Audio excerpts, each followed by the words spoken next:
everyone, my name is Seamus. This is my friend Daisy.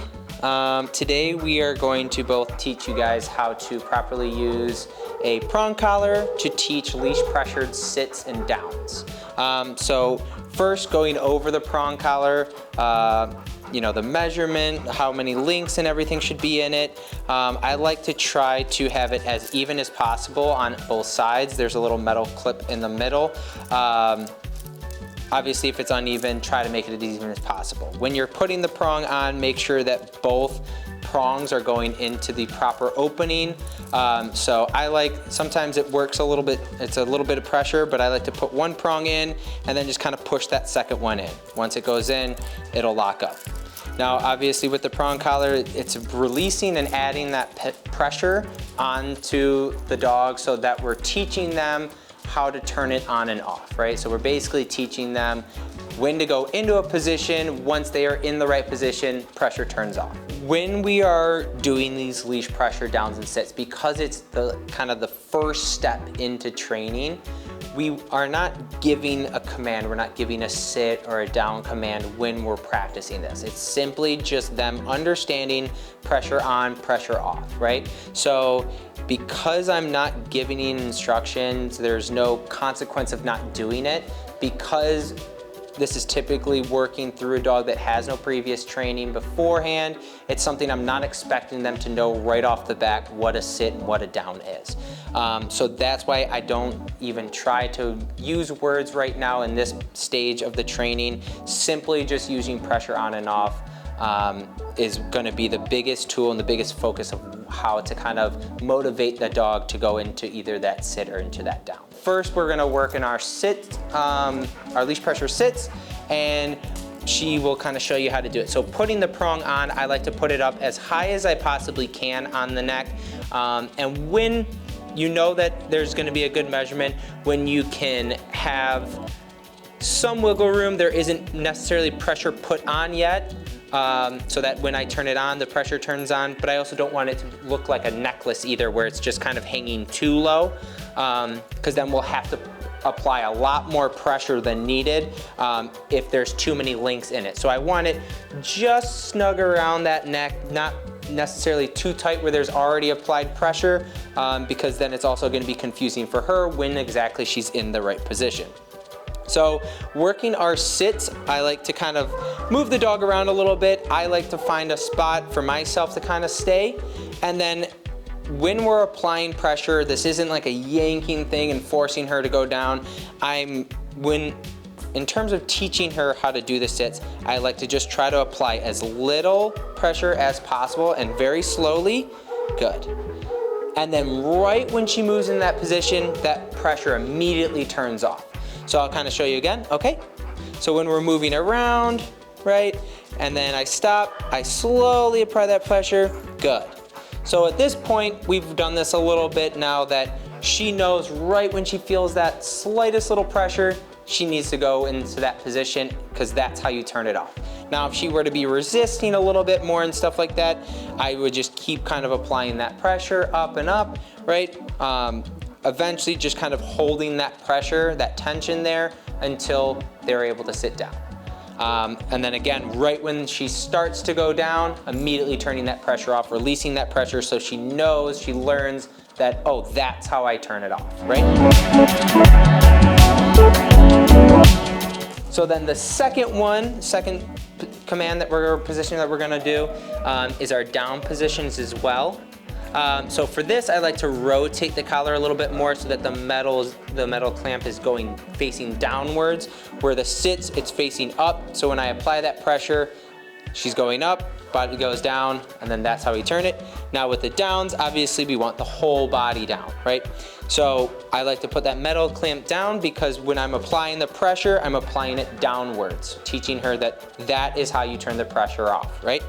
So when I'm applying this pressure, I simply like to use my foot as a little pivot, and I'm just slowly, same thing, just slowly going to increase that pressure. Now you can see that she's gonna kind of move over it and stuff like that. Again, just slowly applying more and more pressure. Just with even one finger, I'm able to kind of just move that head slowly down, right? And once she goes down, immediately turn that pressure off. Good job, sweetie. Okay, and when you're first doing this and stuff, and you're just teaching them to go into these positions, don't worry about duration or anything like that. We're simply focusing just on the purpose of getting them to sit or to lay down. So again, putting that pivot and just slowly kind of bringing that pressure up. And the reason we want to go as little as possible is because the less we can use this, then the faster we don't have to, right? So it's going to be something that I want to apply as little pressure so that she knows that she can do it on her own, and it's not this big overwhelming thing where she has to be kind of scared of it, right? Eventually, once we start doing this more and more, good, you'll be able to see that she kind of takes it upon herself, that light bulb kind of goes off, and she knows, oh, that's what I need to do, right? So one more time, just putting that pivot down, and just slowly picking that pressure up. You can see her head slowly going down. It's okay, this is kind of a good sign of she's thinking about it, she's hesitating a little bit, so I just want to put a little bit more pressure in it. Bring that head down, and then she'll go down on her own. Good girl. Good job. Okay. Now that's how we do those sits and downs with the leash pressure.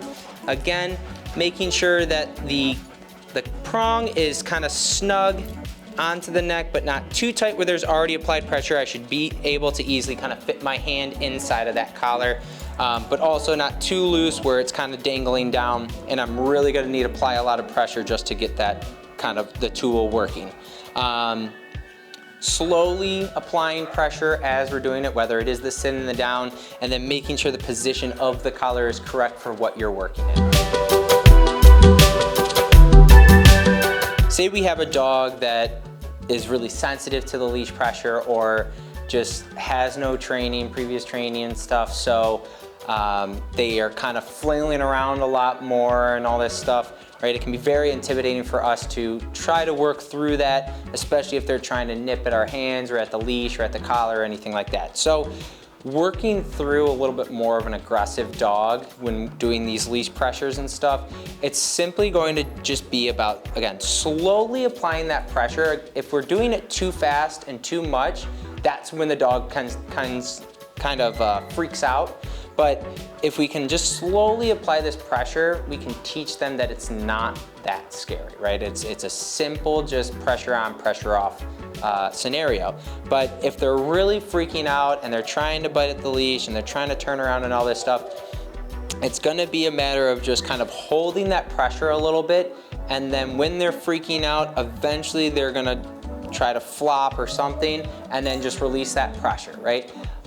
It sounds kind of silly, and it sounds like when they're so crazy and stuff that it won't link, but if we do it over and over again consistently, we will see that slow connection and the desensitizing of the collar as well. So it's something that when we're holding it, you know, if we know they're gonna kind of freak out, we can kind of hold them a little bit further away from us to apply that pressure.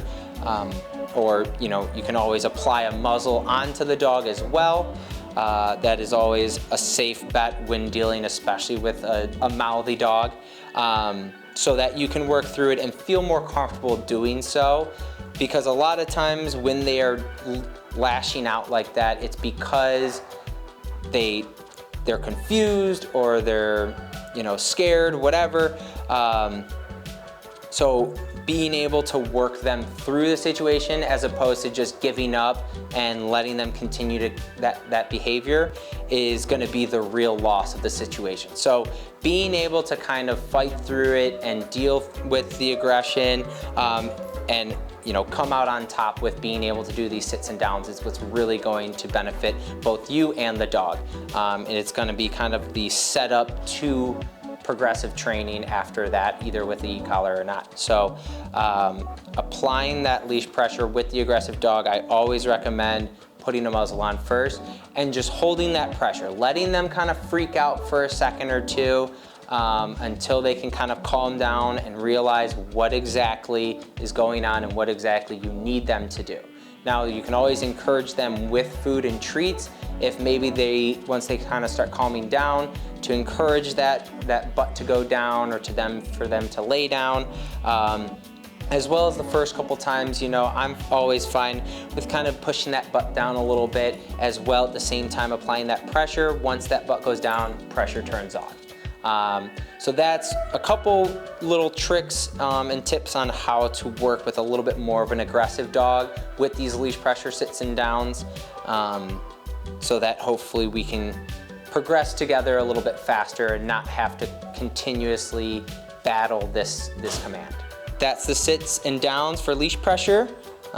This is my friend Daisy, and I'm Seamus, and we will see you guys next time.